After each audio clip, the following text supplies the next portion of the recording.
حضرت عائشہ رضی اللہ تعالی عنہا نبی صلی اللہ علیہ وآلہ وسلم سے بیان کرتی ہیں، آپ صلی اللہ علیہ وآلہ وسلم نے فرمایا، 3 باتیں ایسی ہیں جن پر میں قسم کھاتا ہوں، اللہ تعالیٰ اس شخص کو جس کا اسلام میں کوئی حصہ ہے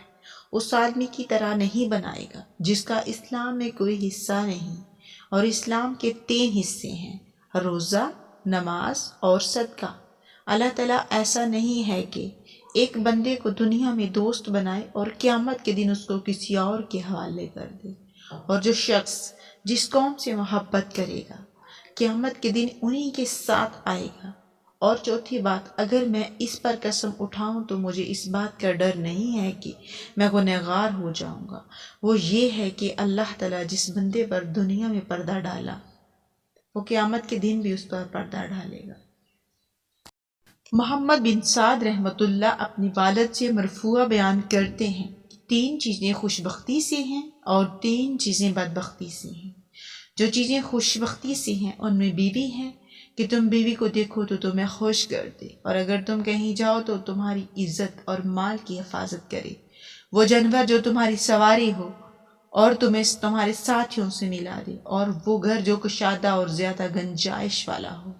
اور بدبختی یہ ہے کہ تم بیوی کو دیکھو تو وہ پریشان کر دے اور وہ اپنی زبان تمہارے سامنے لمبی کرے، اور اگر تم کہیں جاؤ تو نہ تمہاری عزت کی حفاظت کرے نہ مال کی، وہ جانور جو سست رفتار ہو، اگر تم اسے مارو تو وہ تمہیں تھکا دے، اور اگر اسے چھوڑ دو تو وہ تمہیں تمہارے ساتھیوں کے ساتھ نہ ملائے، اور وہ گھر جو تنگ اور کم گنجائش والا ہو۔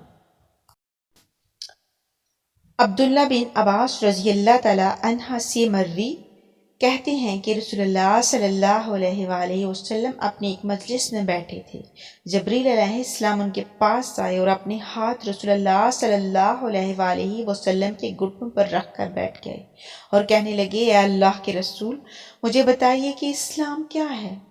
لمبی حدیث ذکر کی، اس میں ہے کہ جبریل علیہ السلام نے کہا، اے اللہ کے رسول مجھے بتائیے قیامت کب آئے گی؟ رسول اللہ صلی اللہ علیہ وآلہ وسلم نے فرمایا، سبحان اللہ، یہ ان 5 چیزوں میں سے ہے جو غیب سے تعلق رکھتی ہیں، جنہیں اللہ کی سوا کوئی نہیں جانتا،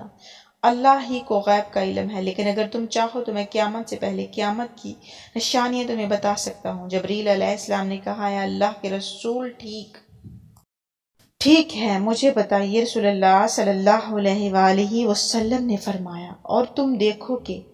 بکریوں والے گھر بنا کر ایک دوسرے پر فخر کریں گے، اور ننگے پاؤں بھوکے فقیر لوگوں کو دیکھو کہ وہ لوگوں کے سربراہ بن جائیں، تو یہ قیامت کی نشانیاں ہیں۔ جبریل علیہ السلام نے کہا، اے اللہ کے رسول، یہ بکریاں والے محتاج فقیر اور بھوکے اور ننگے پاؤں کون لوگ ہیں؟ آپ صلی اللہ علیہ وآلہ وسلم نے فرمایا، عرب لوگ۔